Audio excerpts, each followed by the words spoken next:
Thomoose Jefferson. Thomoose Jefferson, a studious moose, was born at Shadwell Plantation, Virginia, in 1743. Thomoose was a friendly guy. When he walked down the street, everyone said hi. Thomoose loved going to school, reading and collecting books. Thomoose exclaimed, "Reading helped me become a self-taught polyglot. I learned how to speak French, Spanish, Italian, Latin, and Greek." Thomoose went to college and studied very hard to become a lawyer. After law school, he began to look for a home, but could not find a place to call his own. He finally found a piece of land and designed a house that would be quite grand. The house was on a small mountain called Monticello, and everyone who saw it thought Thomoose was a bright fellow. Early in his career, Thomoose went to Philadelphia to help the Continental Congress defend the colonies against Britain's intolerable acts. At the meeting, the representatives shouted, "These laws are wrong, and the colonies must remain strong." Thomoose then added, "The colonies are prepared to fight to defend what is right." The colonists continued to disagree with Britain until they could take no more and started a revolutionary war.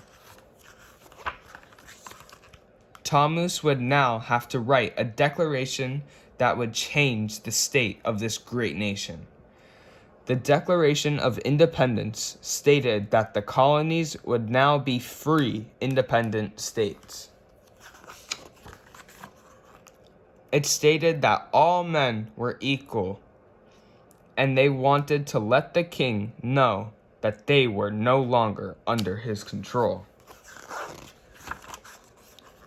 It stated that every person in the United States has a right to life, liberty, and pursuit of happiness. Thomoose did not write this alone.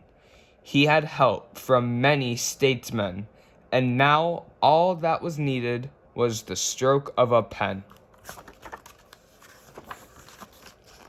After 17 days and many drafts, the Declaration of Independence was completed. Thomoose set sail for France to ask King Louis XVI to help pay for the revolution. While in France, Thomoose traveled to many countries in Europe. He brought back ideas about architecture, agriculture, and science. When Thomoose returned, George Washington has been elected the first president. George declared, "I think it would be great if you will be my Secretary of State." As the Secretary of State, Thomoose would travel the world to make friends with other countries. In the next election, John Adams was selected president and Thomoose was elected vice president. This would lead Thomoose Jefferson to becoming our third president in 1801. Soon after the inauguration, King Louis XVI sent a message to Thomoose.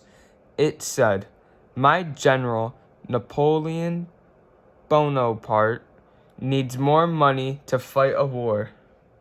Would you like to buy some land to help your country expand?" After thinking it over, Thomoose made the purchase from France. The Louisiana Purchase doubled the size of the United States. When his term as president ended, Thomoose returned home to Monticello. The liberty of Congress would be one of Thomoose's greatest contributions. It started as a collection of his books and would eventually become the largest library in the world. The next University of Virginia was Thomoos's next creation that would live on for generations. The buildings were of his design, and he hired all the greatest minds. He wanted this school to be the best and different from all the rest. Thomoose Jefferson was the father of liberty. He had many interests, but the most important was his pursuit of truth and justice for all people.